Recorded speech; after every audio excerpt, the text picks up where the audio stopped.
Fala, galera! Para quem não me conhece, meu nome é Juliana Cavalcante e eu sou historiadora. E esse é um canal de divulgação científica no campo de judaísmos e cristianismos antigos. E hoje nós vamos estar conversando sobre um tema que vocês pediram muito. Os membros, então, do canal aqui sempre pedem para trazer essa temática, que é a questão do Jesus e o cristianismo antigo dentro da literatura rabínica.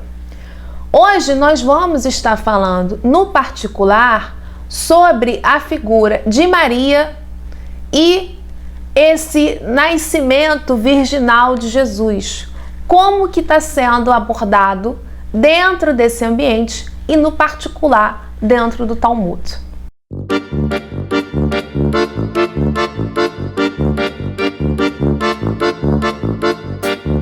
Mas, para a gente poder estar discutindo isso, primeiro a gente precisa fazer alguns apontamentos. O primeiro deles é que, diferentemente do mundo cristão, em que Jesus é um superstar, Maria também, nós não devemos esperar o mesmo dentro desse material rabínico. Lembrem-se, nós estamos falando de um outro movimento e que é um movimento também derivado ali desse contexto pós-queda do Templo de Jerusalém. Ora, então nós devemos entender esse movimento e essas menções que são feitas a Jesus e ao seu movimento em um outro contexto, fruto das interações, dos contatos entre rabinos e cristãos. E isso em que contexto? No contexto já da chamada Antiguidade Tardia, momento em que o Talmud vai estar sendo escrito de modo geral em aramaico e que tem duas versões. A primeira delas é o chamado Talmud de Jerusalém, que foi escrito, foi sistematizado no século V na Palestina, e o outro é o Talmud babilônico, sistematizado ali por volta do século VII. Então nós já estamos falando de contextos bastante tardios quando comparado ao movimento do Jesus histórico. E também de um momento em que a ruptura entre cristãos e o movimento judaico já se deu. Então, é uma identidade cristã que, de fato, está em curso e que está fortemente atrelada ao Estado romano. Ora, então, é dentro desse universo, dentro desse contexto histórico, que nós devemos, primeiro, não nos assustar com o fato das poucas menções a Jesus, a Maria e ao movimento derivado desse personagem.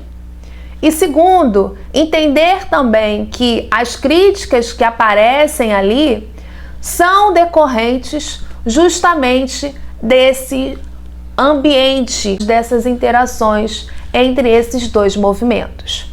Então, colocado esse primeiro aspecto, vamos à questão de fato. Como que Jesus e Maria estão sendo abordados dentro desse material rabínico? As referências mais específicas sobre a família de Jesus e a sua linhagem, elas são bastante escassas dentro desse material rabínico. Aonde a gente vai encontrar mais informações é justamente no Talmud babilônico, aonde a gente vê um debate se Jesus seria um mago ou um tolo, e é essa leitura que acaba sendo estabelecida ali, o que é um dado interessante, porque a gente vê que esse retrato de Jesus como um mago, ele está ecoando ao longo dessa bacia mediterrânea, seja com um tom de crítica ou seja com um tom positivo, mas logicamente dentro do meio cristão. E, ao mesmo tempo, a gente também vê que Jesus é apresentado como filho de bem-pantera. E isso é interessante porque é nesse momento que começa a ser feita a descrição de Maria.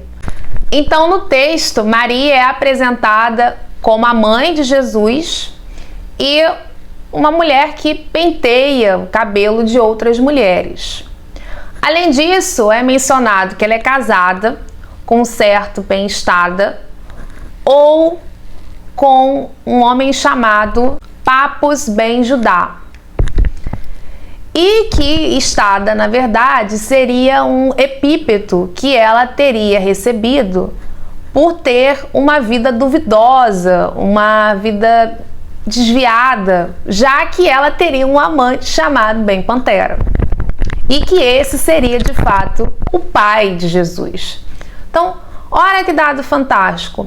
É uma narrativa que, em vários aspectos, remete, ecoa as narrativas lucanas e mateanas sobre esse nascimento de Jesus, de fato, a paternidade de Jesus, melhor falando. E quem é essa Maria? E, ao mesmo tempo, nós vemos aí sendo adicionado um nome que não se encontra dentro dessa literatura cristã, mas que a gente encontra uma referência similar a um crítico cristão, o Celso, datado do século II. Esse é um texto que a gente não tem mais, mas a gente consegue reconstruir esse material a partir do Orígenes, que vai rebater o Celso. E quem é esse bem-pantera? Por que atribuir a paternidade de Jesus ao bem-pantera? O John Crossan e o Marcus Borg, no livro O Primeiro Natal, eles vão estar apontando dois elementos base para a gente entender as origens desse nome bem-pantera. A primeira deles é a lembrança dos legionários que sufocaram uma revolta judaica em Séforis, pertíssimo ali de Nazaré. Então, esse seria o primeiro aspecto para estar vinculando a história de Jesus com esse soldado romano chamado bem-pantera. O segundo aspecto é que a palavra pantera lembra o nome grego panteros, que significa virgem.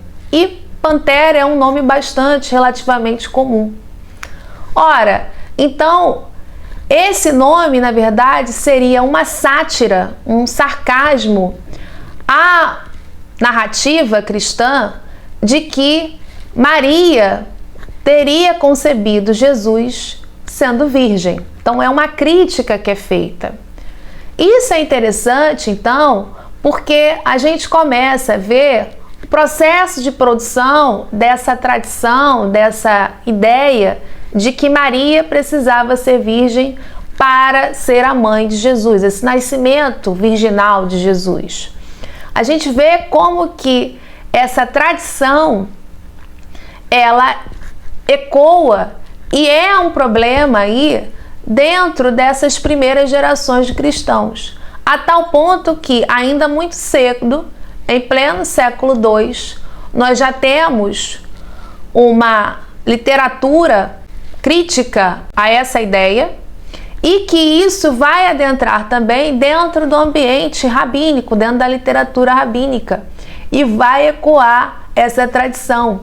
Então, a gente percebe que essa crítica a esse nascimento virginal de Jesus ganha força, ganha contornos, que ainda estará presente em um texto que tem a sua finalização na Antiguidade Tardia, em pleno século VII, momento em que o cristianismo já é uma religião e é a religião oficial do Estado romano e que já deixou as suas origens judaicas há muito tempo. Então, isso é um dado muito interessante. Eu chamo a atenção aqui para vocês, para a gente entender, então, que esse é um dado sobre a paternidade de Jesus que nada tem a ver com o estudo do Jesus histórico, até porque essa paternidade de Jesus já está irremediavelmente perdida. Mas que nós temos aí um dado interessante, como que então cristãos e judeus estão interagindo, estão convivendo, e frente a esse forte discurso aí de divinização de Jesus já em seu nascimento, isso não está sendo bem recepcionado dentro do ambiente judaico, isso não está sendo aceito. Então, essa é uma informação que fala muito mais sobre como cristãos e movimentos circundantes estão interagindo do que propriamente dito sobre esse Jesus histórico. Mas fica aí uma pergunta: será que as fontes rabínicas falam algo sobre o Jesus histórico? Ou essas fontes falam apenas e tão somente sobre esse movimento paleocristão, esse movimento cristão antigo?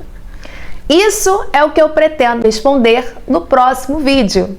Até lá, aproveita para deixar um like, se inscreve e até a próxima!